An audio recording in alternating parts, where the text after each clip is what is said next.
Hi, everyone. This is Bob Sorrentino from Italian Roots and Genealogy. Be sure to check out our blog and our Facebook page and our audio channel and our great sponsors, Abitiva Casa, Italy Rooting, and Phil Italy. And today my guests are Ilene and Gary Modica, the authors of Tuscany Treasures. So welcome, guys. Thanks for being here. Thank you. Thank you for having us.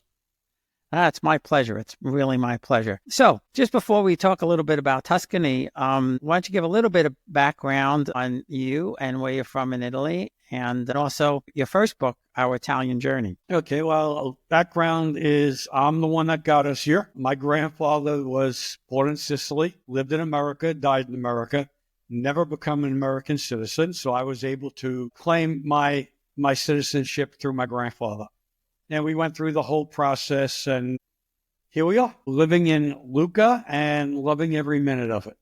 Absolutely. And this journey that took 3 years of dual citizenship, we wrote about it in our first book, Our Italian Journey. And that's kind of how it all started. We decided once we were able to get citizenship, we were going to give a gift to one another and spend a year traveling throughout Italy looking for our perfect Italian town. And that's what we did. It turned into that first book. And like Gary said, here we are living our best lives in Lucca. The hardest thing, though, was picking that perfect Italian town because there are so many of them. Yeah, of course. Yes. Yes, I know. You know, the scenery is amazing. And of course, the food is amazing. So just how did you pick the perfect town? Because I'm sure there's a lot of people thinking about going there and they just don't know where to start. Well, we started very simply by what are our needs. You know, we weren't going to have a car, so we need a good train/bus line to get around it. We lived while we were in Italy for a year in hill towns, and we lived in flat towns, and flat towns were much better. Bicycle friendly, walking friendly. I didn't feel like a billy goat going up 17,000 feet. You know, it just, let's see what else. We had to have a grocery store walkable distance, or at least on a bicycle. And if possible, a little English spoken, because we're still learning Italian 4 years into this adventure. And so, you know, we didn't want to feel isolated by not having some English spoken. So that was our basic criteria. And Lucca fit all the bills for us. It just checked off all the boxes. It really did. And, yeah, like Ilene said about learning the language, I'm still learning the language. The language I grew up with was Sicilian. And there is nothing more different than Italian and Sicilian. I mean, you know, I think I've gotten a Sicilian dictionary. I've gotten through the M's, and I found maybe 50 words that are the same. We had this discussion, Bob, with your other guests on another show. Yeah, it's just amazing, you know. So yeah, we were all picking up a little Italian day by day, and that's best you can do. Yeah, I'm trying to learn. I just got we have the club has a class, and we got a couple of, you know, one guy's from Italy, he's from like, you know, the north Trieste area, and our teacher's from Trieste, so they have the real Italian. But I just picked up my copy of Italian for Dummies. I'm going through that. Maybe that's what we need. It's 600 pages for $20, so you can't go wrong. Okay, I might invest in that, Bob. I'm going to give that a whirl and see how we do. Yeah, you know, I grew up hearing it, and like so many others, they didn't teach us, and I'm, you know, so disappointed that I didn't learn. At least you have the Sicilian when you go there. You could speak Sicilian. You know, I want to ask you about, you know, why did you decide to do this tour of Tuscany and write the book? I know you hit 31 cities, I believe, and I know we're not going to be able to cover all 31, but maybe we could cover, you know, 5 or the 6 of your favorites. Well, it's funny. This guidebook is completely different than our other 2 books. Our other 2 books are, like I said, Our Italian Journey. And then the second part to that is When Your Heart Finds Its Home. Both of those are memoirs of our travels and like how we started and where we ended up. And why we picked Lucca. Right. So then I was talking to Gary, and there are so many guidebooks out there on the market. I mean, let's face it, from Rick Steves to DKY and everything in between. But it hit me that we're asked several questions over and over by readers, by blog subscribers. And one of the questions is always, what's happening in Rome, or what's happening in Lucca in May, in October. And so it's the festivals and traditions that I said to Gary, what happens if we take that knowledge that we have and put it into a guidebook? Now, we know things change, obviously. So somebody had asked us why in this book we didn't add hotels and restaurants. Thank you. And they're always changing. You know how they close down, they change management. So that, to me, that's what we have the blog for. So any kind of those two recommendations we have on the blog, and it's easier to change that information on our website than it is to change in a book.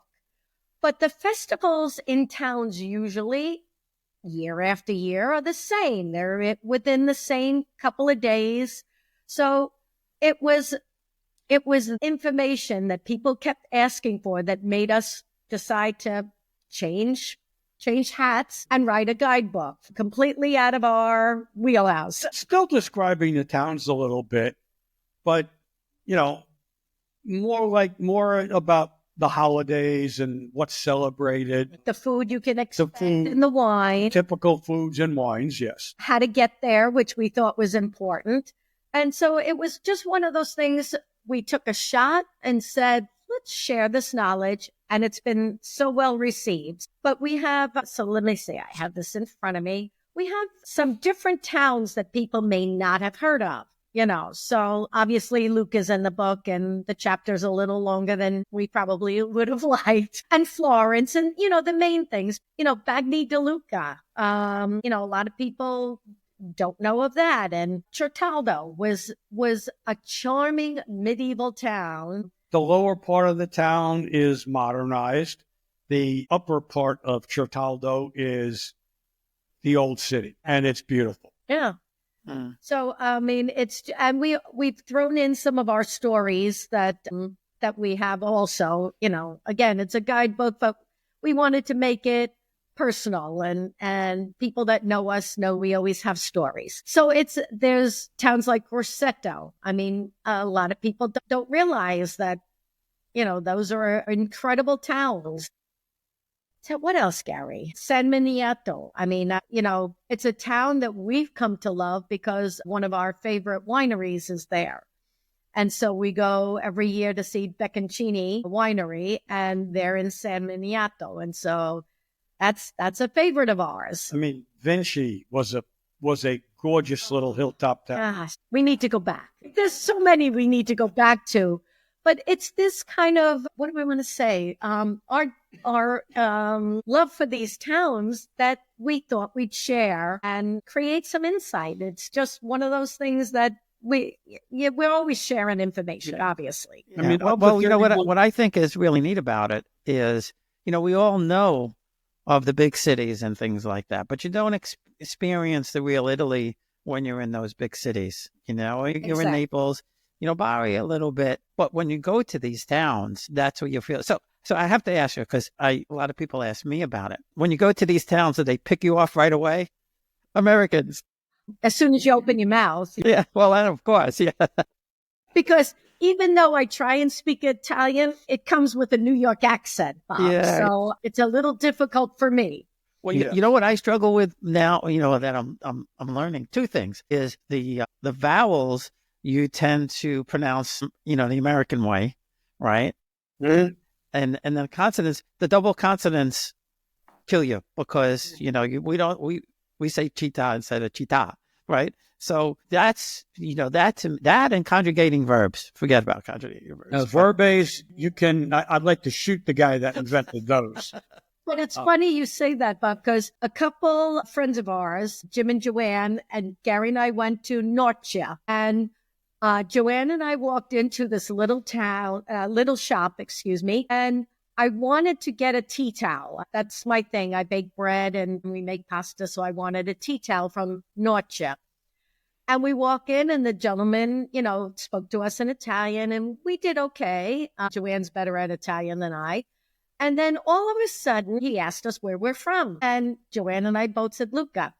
And so he kind of had a puzzled look, and we repeated it and he still had that same look. And I said, as in Tuscany? And he went, Lucca, because of the two C's. And ever since then, I am more aware of that double consonant than ever before because he didn't know we were from Lucca in Tuscany. And simple things like in America, you're taught A-E-I-O-U. Uh-huh. If you think of Italian and you say it with those pronunciation, you're going to be wrong all the time because in Italy, it's A-E-O-U. Mm-hmm. So if you're trying to think of a word, think of what you're looking at and think of how those letters are pronounced. And 90% of the time, you'll get it right. Yeah. Doesn't seem that way for me, but I keep trying. I'm determined, Bob. I'm determined. Yeah. So now you guys drove all around, but a lot of people, especially me, I'm not into driving anymore. Are these a lot of these places easy to get to by train? Yes, absolutely. And we do. We'll rent a car when we need it, on occasion, and it does make things easier for some of these out of the way towns. But a lot of places, and we mention it in the section on navigating your way, is you take the train and then, there is a bus or there is a taxi or it's kind of walkable to the main city. But if you do your research ahead of time, I always tell everybody, spontaneity is nice, but spontaneity, see, I didn't even have vino yet. But, it's good to be prepared. It is. We'll be right back.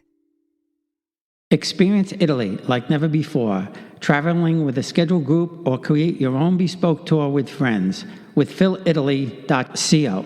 Pack your bags and follow Phil. That's www.philitaly.co.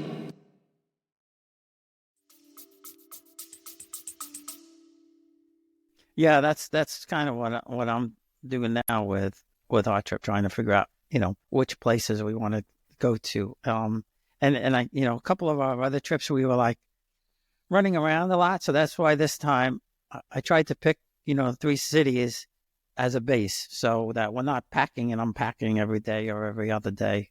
Right. So like I said, that's great advice. Yeah, that's Milan. The way to do it, really. Yeah, we'll be in Milan, Florence, and Bologna. What we did for that year. First year. Yeah, so, it was a little odd for us that we did not plan ahead. So when we were in, one town, Gary would start researching for the next town. And we kind of did it that way, which is so unlike either of us, I think. It made it fun. Our first 5 months were accounted for. The other 7 we kind of did on the wing. Yeah. So, I forgot where I was going with that. Planning. Yes, it's good to plan, but sometimes, it's fun not to also. I get it. Now, do both of you guys have citizenship? Yes. I was very fortunate that when Gary got his, I was eligible to get mine. And when he did his papers in Los Angeles at the Italian consulate, Mrs. Buyano at the time asked me, do I want it? And I said, yes.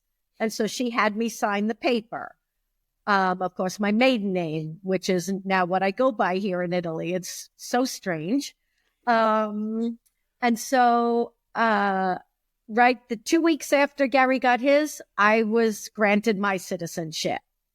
Now, my bonus was the law changed in January 2000. What? Help me, for the language requirement. Oh, that was 2019. 19. Oh, so you got in before that. I Yeah. got in before, so I Nice. do not have to pass a language test. The other thing she got in before was, since we were married in 1980, in 83, it changed that the wife can ask for citizenship, but it's 3 years, or it used to be, well, I think it's 3 years after you're married, you have to apply. She got it right away. Yeah. Yeah.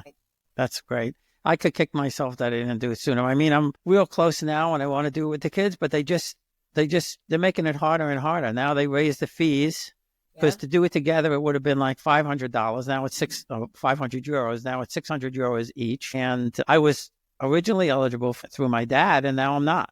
So, luckily, I mean, I could go through my mom, because neither one of my mother's parents naturalized. But, I don't understand it, because, well, I do and I don't. I understand that maybe they don't want as many people becoming citizens. But on the other hand, people are going there, buying houses and adding to the economy. So it's confusing to me. You guys may have a better take on it because you're there, but.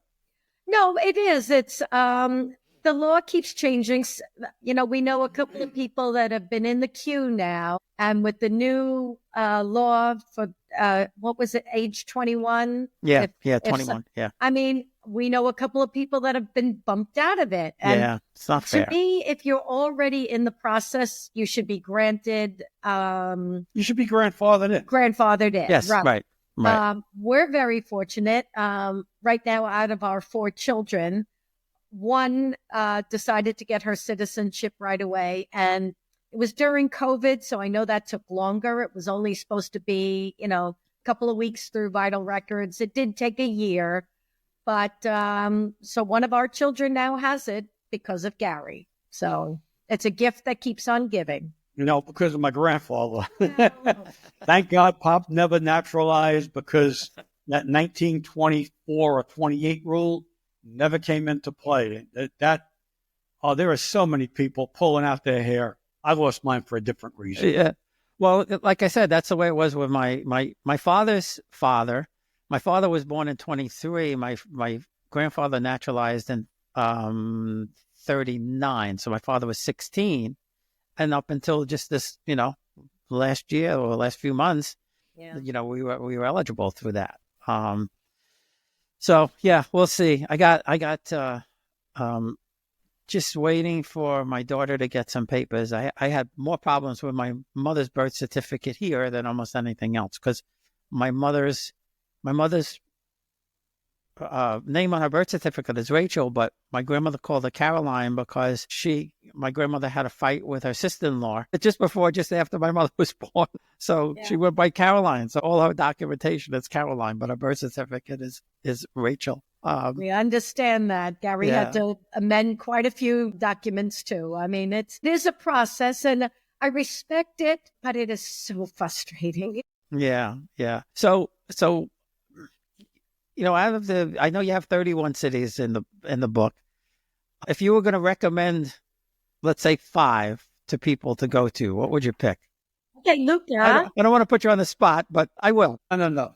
I would definitely, Lucca is overlooked. It's always been overlooked. People that come to, especially on cruises, they come into Livorno, and there's day trips to Pisa and Florence.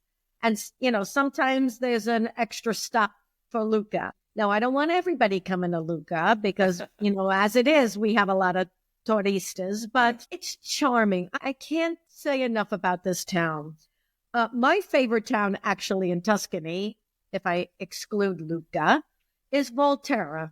And it's still one of my favorites. I think Vinci, like Gary said, was a surprise. I was surprised how charming it was. And no, Leonardo was not born there. He was born just outside. But I think Panzano, I'm gonna take up all my okay. Panzano is, of course, where Dario, the butcher, the famous macelleria. Dario Cecchini. Cecchini. Okay. What else what would be? I love Montepulciano. Okay, I do too. It's just something about that town. It's a hill town, so it's a little tough to get around, especially if you're older and, knee and hip problems. But there's something about that town that I love.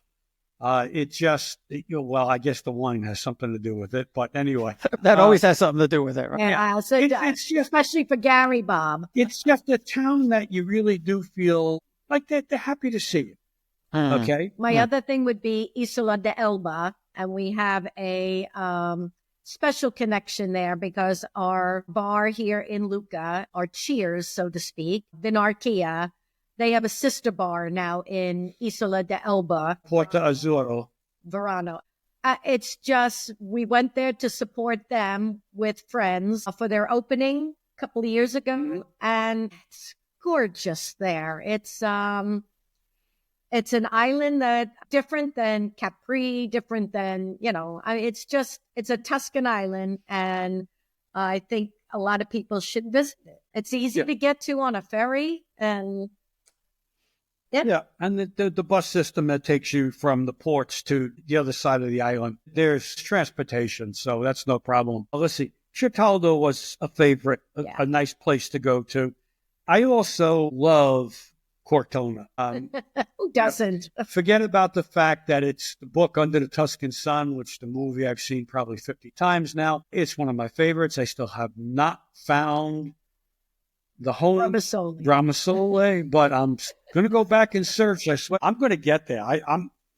What guy admits that he loves Under the Tuscan Sun? I mean, truly, how many men would admit that?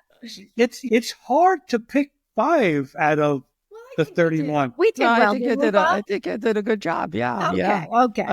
I'll tell you, it's funny that you mentioned this Under the Tuscan Sun. I have to ask Diana if she's written another book. She was working on it, but Diana Giovinazzo, I think it is, or is it E? I don't remember. Sorry, but she wrote two books. One was The Woman in Red, and the other one was Antoinette's Sister. And I interviewed her on both books. And, the first one I said to her, when I picked it up, I thought it was going to be this chick book, and she laughed. And I said, but it's not, it's a really good book about the, Garibaldi and his South American wife and all of that kind of stuff. But, she writes in a very adventurous kind of way. So I don't know if you've read her books, but they're really, really good. So I have read one. Yeah. Which one did you read? Woman in Red. Oh, you have to get Antoinette's Sister, because that's about Marie Antoinette's sister, who was married to the King of Naples. At the time, Marie Antoinette was in France, because the Austrians owned they owned Italy basically, well, the North anyway. And what's really, really interesting about the story is Ferdinand had no interest in being king. So she basically was running, the Kingdom of Naples. And the king he had these little things that he would do. Like if he decided one day he wanted to be a fishmonger, he would go down to the dock, buy all the fish, and act like he was selling fish. He would give it away, actually, but he would be a fishmonger. He owned a bar that when he felt like being a bartender or running the bar, he would go to this bar. And he had no interest in running the kingdom. So interesting. Okay. And it's really interesting because she also talks about, the Austrian and all of that. And actually, they did try to get Marie Antoinette out of France, which I never knew. But the Italians tried to get her out. They couldn't. It was just too late, and there was just too much stuff going on. And they had to worry about their own situation, which didn't come till, I guess, 60 years later or something like that. But obviously not with the devastation of there. But yeah, it's a really cool book. Yeah, okay. And Jeff, who's on the chat, he just said both good books. So we got 2 of us telling you to buy the books. So what's the biggest difference? Because I'm a food person. What's the biggest difference between the food in the North and in the South, especially when you're in these local towns? Northern food is based on cream, butter, and polenta. Okay, a lot of rich type of foods. Southern Italy is tomato. The tomato is king, pomodoro. I mean, I'm a southern Italian, Sicilian actually. But I can't go a week without red sauce. I can't go 2 days without red sauce. I have to have red. I have to have my pomodoro. I'm sorry. That's just in my genes. And I have the choice now. And I'll take that over buttercream sauces any day. That's funny. That is funny. It's basically, let's put it this way. I read somewhere that Northern Italians think of Southern Italians as loud, tomato-eating people. Well, that's kind of true. Okay. Yep. Southern Italians think of Northern Italians as overachieving, workaholic, Yes. polenta-eating fools. Yes. Okay? So there you have it. It's still a North and South divide. Yeah, no, it's just, I was going to say, it's the same thing here, right? It's not much difference between here. And how about you, Eileen? I guess you don't have to have your tomato sauce every couple of days, huh? No, because I have to have it because he's the cook. Yeah, same here. I do most of the cooking here. And actually, yesterday my wife told me I made my best sauce ever. So, but did you remember what you did? Well, I don't measure. Right? Exactly. I know, that's the problem. But yeah, I could probably recreate it. Well, I did freeze some of it, so at least the next couple of times we have tomato sauce. Yeah. But you know what? I think it was the last time we were in Italy where somebody said to us, "Well, you Americans, you make your sauce with ketchup," and I was like, "No, we're not that bad." Yeah, exactly. I hope not. No. Yeah, that was fun. But my wife did test the cheese on fish just to see what the waiter would do, and he was not a happy camper. No. Oh, no. So that's an interesting topic then. So for people who are traveling in Italy, especially in the north, because that's where you are, what are some of the do's and definitely don'ts? Well, definitely no cheese on fish. And the Right. reason is Italians feel that the cheese overpowers the flavor of seafood, and it rightfully does. The only other taboo I could think of is your cappuccino. I mean, they don't frown upon it too much anymore, but if you don't want to stand out as a tourist, then do not order a cappuccino after 11. General rule. That doesn't mean you can't. It just means they'll know you're not Italian, for sure. Yeah. General rule for Italy, don't expect ice with your water.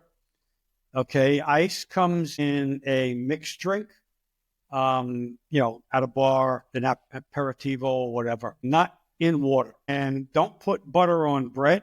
Yeah. That's you will get the evil. They'll put the Maloika on this. No, they won't. But they won't even give you They won't that give butter. it to you, You're not right. even going to get it, so you can't even put it on there. Yeah. We just were back in the States visiting family, and Gary's daughter and our 2 grandchildren were coming, and we were kind of giving them a heads up what not to expect. The butter and the ice were 2 topics of conversation with our granddaughter, Avery. Well, my daughter, when we came the first couple of years ago, she thought she was going to have the best fettuccine Alfredo that she would ever have. And we got there, and she said, I want to get fettuccine. I said, you're not going to get it here. It's an American dish. There's no fettuccine Alfredo in Italy. Yeah. Well, the funny thing is, Bob, you'll see it on some menus once in a while, and when you see it, it's a tourist spot. Right. Mm-hmm. Yes, Okay. That's a good point. Because no good Italian will serve fettuccine Alfredo. Right. Very true. That's a good point for people to know, though. If they're looking online and they're looking at a menu, if they see fettuccine Alfredo, that's probably not going to be real. Or spaghetti and meatballs, because that doesn't happen either. You can have your pasta and then have your meat afterwards, but you're never going to have it together on a dish. On one dish, no. Yeah. I tell my wife, because she says, "Oh, you cook better than the Italians." I'm like, well, I don't know, but I said, no, you need to open up a bacon and egg restaurant in Italy because for the tourists, I said, you make a fortune because there's no such thing, right, as bacon and eggs. Correct. And in fact, on a side note, Bob, I have started a little bagel business because I make New York bagels with my sourdough starter. And it's my Americani friends, well, some Australians too. Yeah. I shouldn't say that. English. And English. They're all loving the little piece of home that I provide. Yeah, I make my own. I make my own bagels once in a while. It's a lot of work. Yes. But yeah, we'll have to come to Lucca and have bagels. I'll get to that.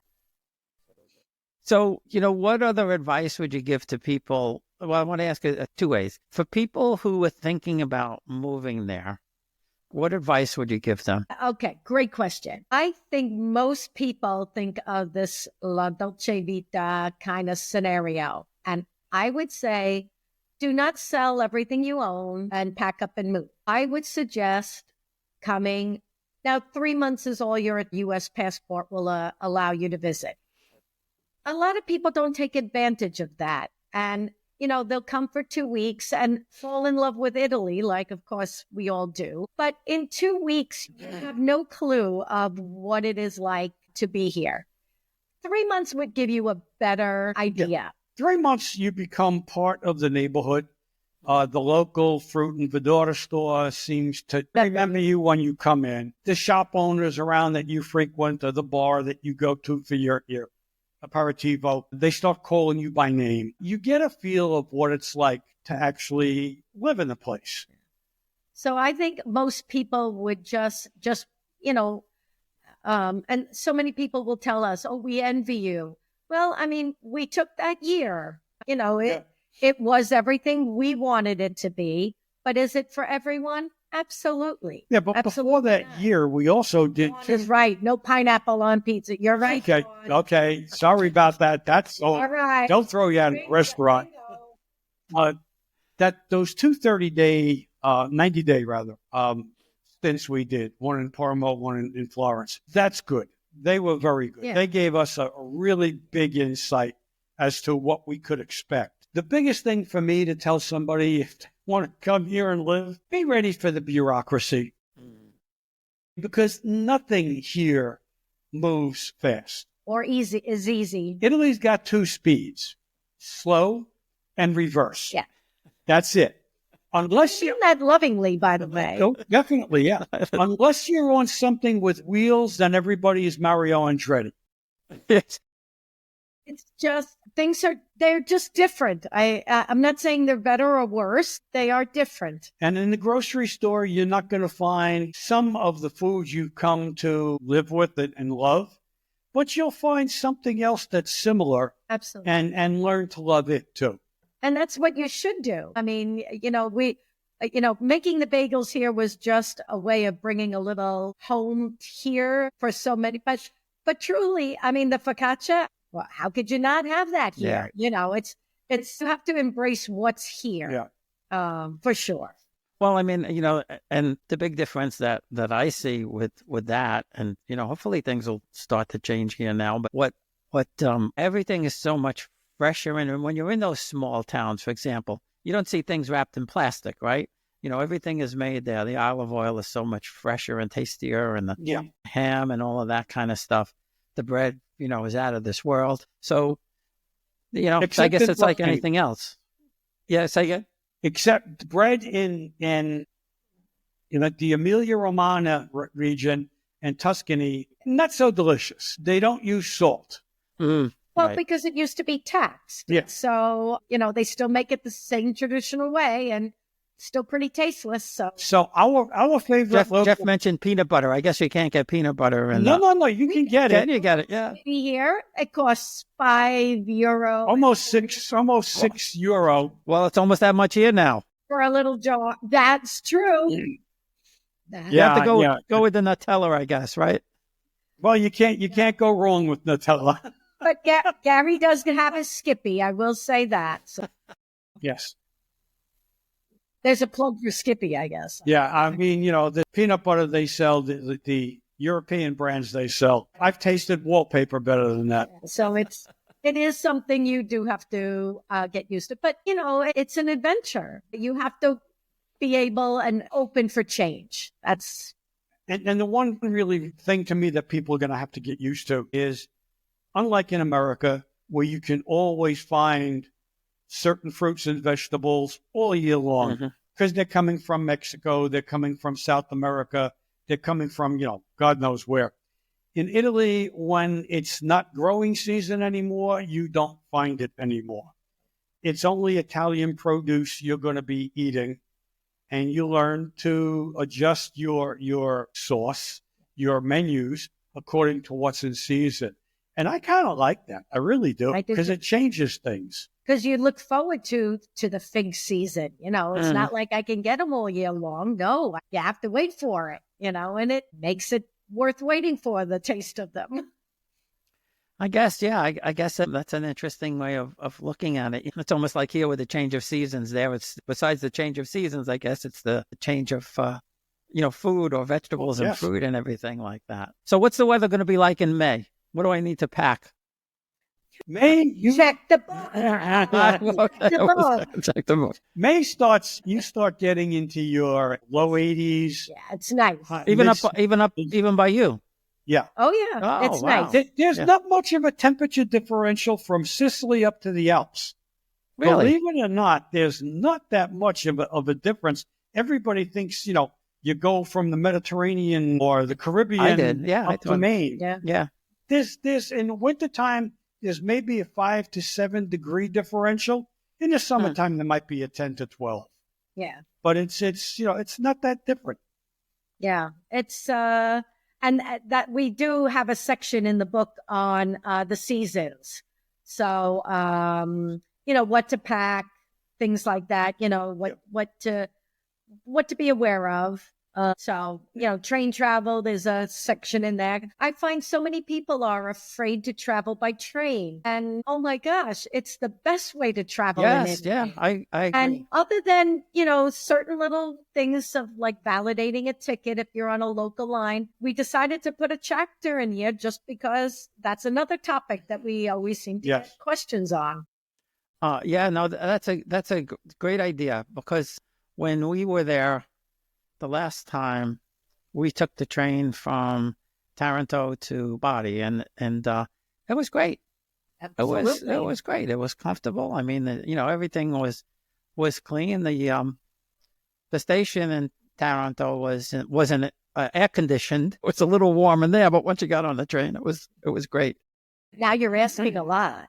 And one of the things that I lost my train of thought now. Oh well, it'll come back. Maybe not. I'm glad it happens to you too. Yeah, Dawn is mentioning they always use the train. So, Yeah. but it was it was. Oh, I know what I was going to say. See, it did come back. What I did was the hotels that we booked for the trip coming up, I put them within walking distance of the central station, so we could just walk there easily and don't have to jump in a taxi or something like that to get to the train station. One last question. Well, two last questions before we go. What about people going there? They want to spend some time in there. What about B&Bs and things like that? We always use Airbnb or VRBO. Anytime we're traveling to a town, we'll check those first. That's, usually where we book through. Very rarely do we stay in a hotel anymore, so to speak. I mean, especially if you're traveling to Italy for that 90 days, I want something with a kitchen. Mm-hmm. I don't want to go out, Yeah. 90 days worth of restaurant food. Well, you're not going to get any tomato sauce, so yeah. Well, yeah. But I mean, I want to go try something and then go to the grocery store and see if I can make it. Yeah. I like to cook. Besides, when I cook, I get to drink wine. Sometimes I even use it in the food. But I would say I always look at the reviews. We have a couple of recommendations on the blog of places that we've visited, and we keep it up to date, and restaurants, things like that. But check the the reviews, excuse me. And I think that's still the way to go. That's great. That's great. Yeah. So before we go, where can people find the books, and why don't you give us how they can find your blog? Okay, so the blog is easy. It's ouritalianjourney.com. The first book is Our Italian Journey. We were very creative. Second book is When Your Heart Finds Its Home. And again, those are both memoirs. Our new guidebook, that's not traditional by any means, is Tuscany Treasures, a journey through 31 towns. I will give you an inside scoop. We are now working on Umbria, because this one great. was so well received. We're using the same format and going to include the same information. I doubt we'll stop there, but all of them can be found on Amazon or wherever books are sold, Barnes and Noble, wherever you like the books. I will say that for this particular guidebook, the Tuscany Treasures, it is available on Kindle, ebook. I think the paperback has a special feel to it. So we actually used a different program and were able to incorporate some graphics. And I don't know. I've gotten such great comments on the paperback version. Somebody also bought the ebook just in case. And they also said the same thing. So one of our friends showed us, we were FaceTiming with them, and she showed us her book and all of the yellow Post-it notes on the pages of what she wants to see when she comes. it was filled. I think there were like 16 different tags, flags. Cool. It was heartwarming because that's the sign of your information is worth revisiting. So, And we also did an audiobook. well, that's right. I always forget about We that. did our Italian journey in audio. Right, and it's two New Yorkers telling their story and in all its glory. Sam Elliott wasn't available to do my voice, so I had to do it. So there's a little comment from, I'll put it back up, Oh, from Dawn. Dawn. God bless. I love this woman. Yes.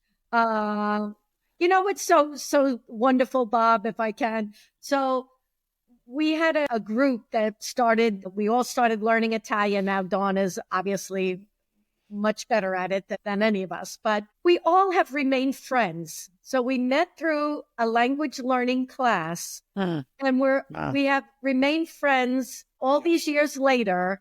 I'm still struggling with the Italian, but the friendships are still there and they're so treasured, truly. Oh, that's great. That's fantastic. Well, when you do the Umbria book, we'll have to do this again, but we'll do it for every region that you do. So we'll just keep coming back. We'll see how long we last. But thanks again for being here. Really appreciate it, and some really good advice for everybody. Thanks, Bob. Thank you.